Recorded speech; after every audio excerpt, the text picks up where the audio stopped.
Well, I didn't hit the ball since Alcaraz match, so until like an hour before today's match. Yeah, I did everything I possibly can to basically manage the muscle tear that I had, and yeah, medications and I guess the strap and the physio work helped to some extent today, but yeah, towards the end of that first set, I just started feeling more and more pain, and it was too much to handle for me at the moment. So yeah, unfortunate ending, but I tried. Matt, was tough day today. Was there any chance that if you won the first set, you'd see if you felt some adrenaline or? Well, it could like be. That? I mean, if I won the first set, I mean, maybe I would try. I don't know, a few more games, half a set, maybe a set. I don't know, but it was getting worse and worse. So I knew even if I won the first set, that is going to be a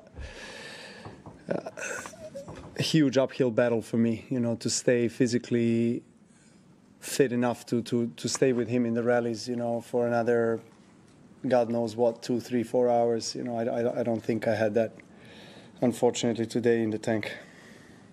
David. I recall a couple of years ago when you sustained a similar injury. I remember you had a scan, and the scan was not great. Just wonder whether you'd had a scan on this and how it. Yeah, I mean, look, it's a muscle tear. You know, 2 years ago, I could have. I have managed it better on the court. It didn't bother me as much.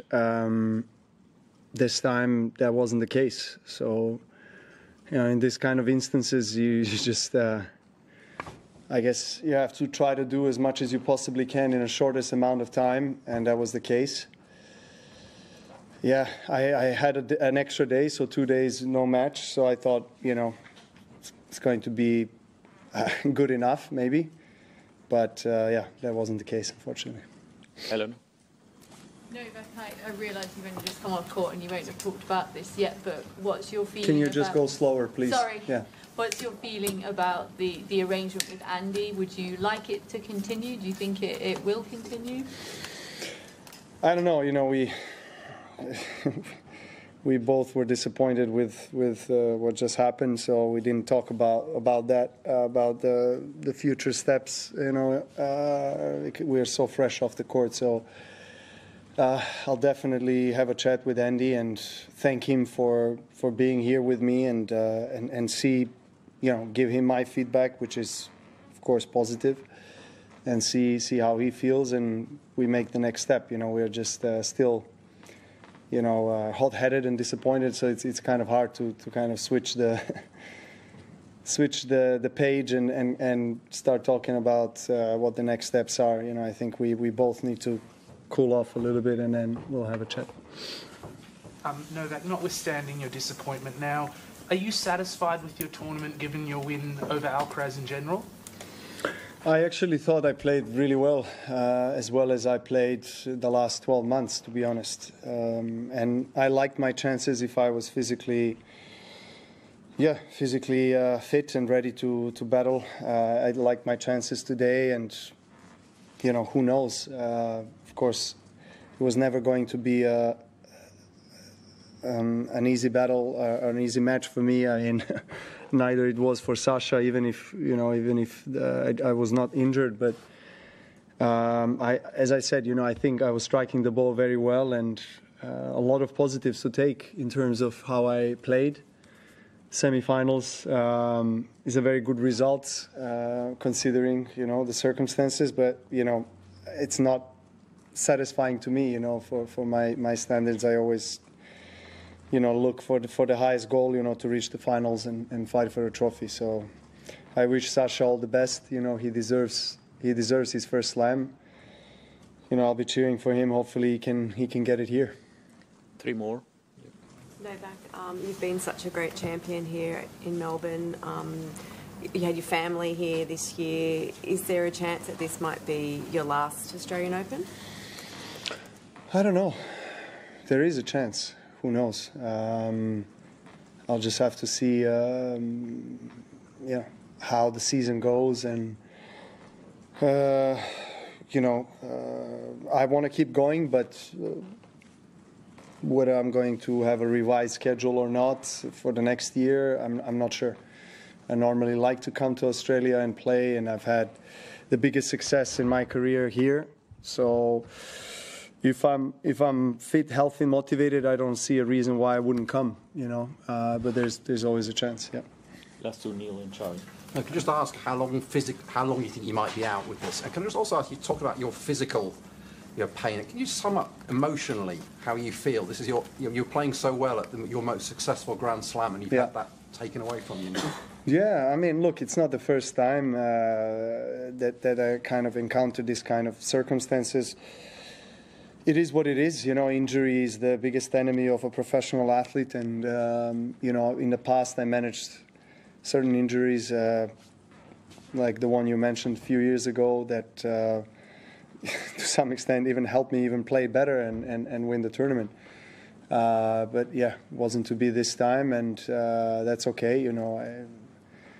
I cannot throw away all the incredible memories and results and achievements that I have achieved here over the years just because this year, I retired in the semifinals. I still, of course, now freshly off the court, I'm disappointed and upset. But at the same time, Australia always will stay in my head, in my heart, as the best slam that I've ever played and ever performed on. So. Look, when you're on the court, it's adrenaline. It's a lot of things that you're experiencing, So emotionally, it's a roller coaster in some way. In some instances or some phases of the match, you feel better. Some you're feeling almost anxious. So you have to weather that storm. Sometimes it works in your favor. Sometimes it doesn't. It also depends on the other player, how he's managing those situations, and that's the beauty of one-on-one sport. Individual sport is such that there's no replacement, there is no substitution. I could not go out now after first set and somebody comes in for me, and then I rest for an hour, maybe come back, or maybe come back for the next match, and my team wins. It doesn't happen in our sport. If you in a way don't show up, and if something is wrong, you're out.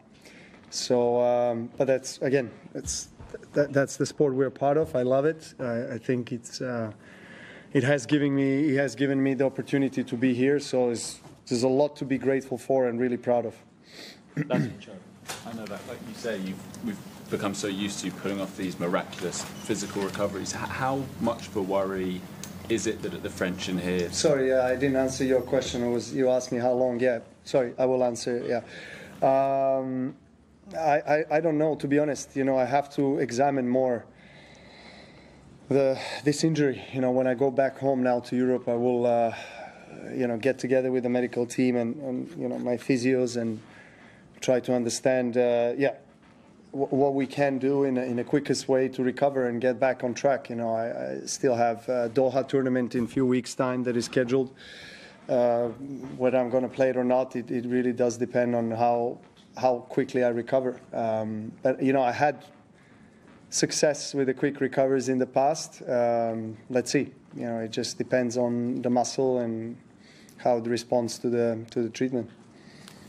I was just saying, sorry, we've become so used to these miraculous physical recoveries. How much of a worry is it for you that here and at the French that wasn't quite possible?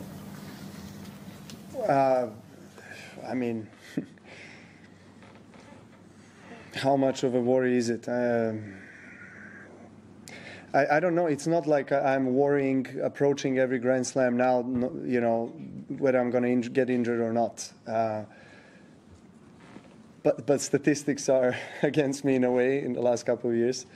So it is true that, I was getting injured quite a bit last few years. I don't know exactly is the reason for that. You know, there's maybe several different factors, but I'll keep going. You know, I'll keep striving to win more slams, and as long as I feel that I want to put up with all of this, I'll be around.